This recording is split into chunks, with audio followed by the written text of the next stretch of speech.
Hello, my name is Kathleen Shaughnessy, and today I will be discussing Citizen Hyde, Cosmopolitan Contradictions in the Strange Case of Dr. Jekyll and Mr. Hyde.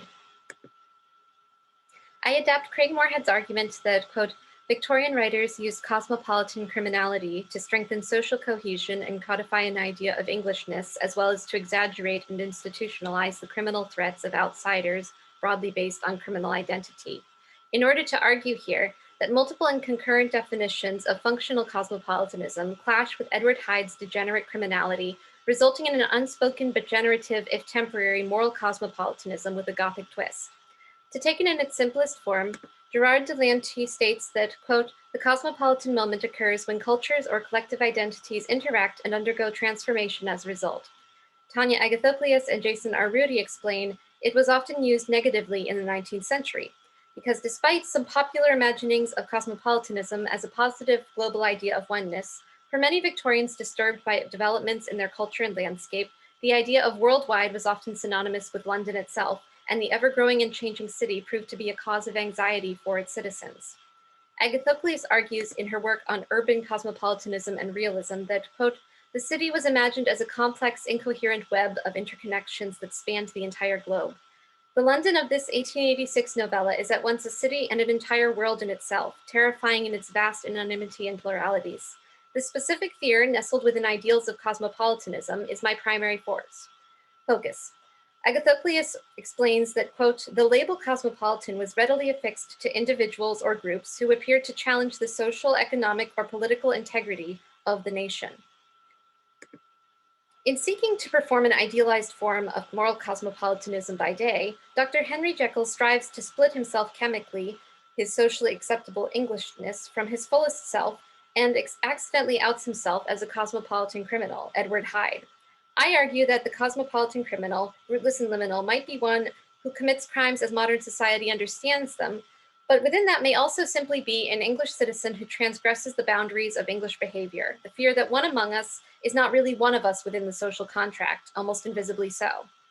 Edward Hyde's collision with and casual trampling of a small girl at the intersection of two streets in the middle of the night is the first instance of Jekyll's ostensibly proper social life crossing the boundaries into Hyde's chaotic, often called savage criminality.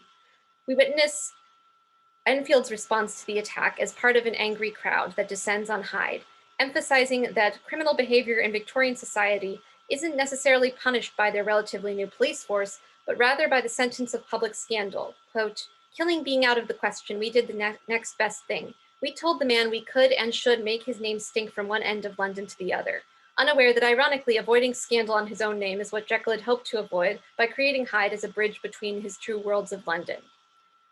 Michael Kelly notes that some of the great spoken and unspoken concerns of the Victorian period included acute anxiety about otherness and social change, anxiety in which multiple sources converge, hence also of anxiety about fluid identities. Atavism and degeneration of the nation at large were common fears in the late Victorian period, and cosmopolitan criminals are defined by Moorhead as a, quote, new racially coded type of urban subspecies within the metropolitan slums, exhibiting degeneration in both physical and moral attributes and identified as genetically different from a pure English stock. Hyde stands out not because of his actual physical features, but due to some subconscious recognition on the part of his fellow citizens that, quote, that Hyde is not only one of them, but really part of what Moorhead calls, quote, a criminal race distinct of the English upper, middle, and lower classes. Rather than taking part in the idealized social cosmopolitanism that theoretically excises borders between people, Hyde's existence forces a blurring of the boundaries that encourages other citizens to temporarily ignore their own class structures and differences in order to try to limit Hyde. The nighttime attack on the child is the first scene where Hyde's criminal behavior unwittingly creates a generative moral cosmopolitanism. The city world is briefly united by this act of violence in what seems like a serendipitous coming together, but one that is complicated in that by extension, Hyde must destroy natural order in order to build a sense of brotherhood for even this one evening. This raises the question of whether a positive understanding of cosmopolitanism, this sense of togetherness, is actually a significant possible change for their society and a moral foil for Hyde's actions, or whether the generative moral cosmopolitanism only restores the social order temporarily upset in an encounter with a degenerate cosmopolitan criminal, wherein normality means that this small child will go back to playing on the street of London at 3 a.m. Moorhead notes that, quote, cosmopolitanism can also be utilized in a way that reifies a social hierarchy, and thus oddly, Hyde has both unbalanced and rebalanced the system, both abandoning and regaining his citizenship. The later public outcry over Carews' death, resented as a public injury, temporarily unites the populace once more, but the subsequent disappearance of Hyde is implied to stall its momentum. While sitting in Regent's Park at some unspecified point after the Carew murder, Jekyll, who had gone for some time without letting Hyde loose, takes a moment to reflect on his selves.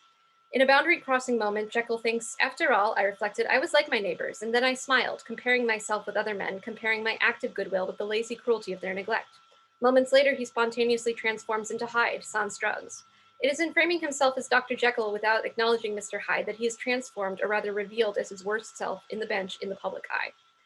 The problem of Jekyll and Hyde is in some sense the problem of the cosmopolitan individual existing in a rapidly changing and anxious conformist society. Outside of our understandings of cosmopolitanism as good, Jekyll, or bad, Hyde, the cosmopolitan Jekyll-Hyde's practice is a hybridized Gothic cosmopolitanism, reflecting both his liminal status in the city world and the frightening potential of the Gothic, of which Gordon Hirsch argues, quote, "There is a sense that the terrifying, inexplicable violence within the person and within society will break out once again, that conventional restraints will shatter, and that the belief in personal continuity and identity will prove unsustainable, raising the question of whether it was possible to fully be oneself in Victorian society without transgressing some boundaries." Thank you.